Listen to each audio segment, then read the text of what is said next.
గారికి టెస్ట్ జరగాల. ప్రజలకి మెసేజ్ ఇవ్వాలా. మనం ప్రజలకి మనల్ని చూసుకుంటారు. వేల ప్రజలు వాళ్ళు చూస్తూ ఉన్నారు. ఏమైంది రాష్ట్రం? 10 ఏళ్ళు డ్రగ్స్ మయమైంది రాష్ట్రం. ఈ రాష్ట్రం డ్రగ్స్ మయమైంది. అంధకారం అయిపోయింది రాష్ట్రం. విచ్చలవిడిగా జరిగింది.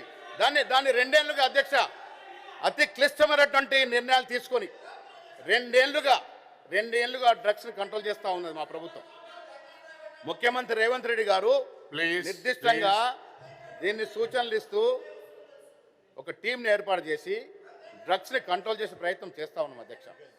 ఈగల్ టీం పెట్టి ఇలాంటి తరుణంలో ఫామ్ హౌస్లో పట్టుబట్టరు అధ్యక్ష. ఏం జవాబు చెప్తారండి మీరు? మీ నాయకులు కాదా? ఫామ్ హౌస్లో పట్టుబడదు మీ నాయకులు కాదా? ఏం జవాబు చెప్తారు అధ్యక్ష? ఇప్పటికైనా వాస్తవాలు తెలుసుకొని తప్పు చేసిన వారు మీ వారా మా వారా కాదు.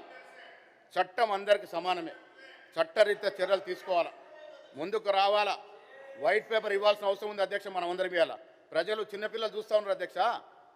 ప్రజాప్రతినిధులు ఇలాంటి కార్యక్రమాలకు పాల్పడితే ఏం మెసేజ్ ఇస్తున్నాం అధ్యక్ష మనము? అందుకే మా ప్రభుత్వం దీని మీద కట్టుబడి ఉంది అధ్యక్ష. నిర్దిష్టంగా వ్యక్తులు ఎంత పెద్దవారైనా వదిలేదు లేదు అధ్యక్ష.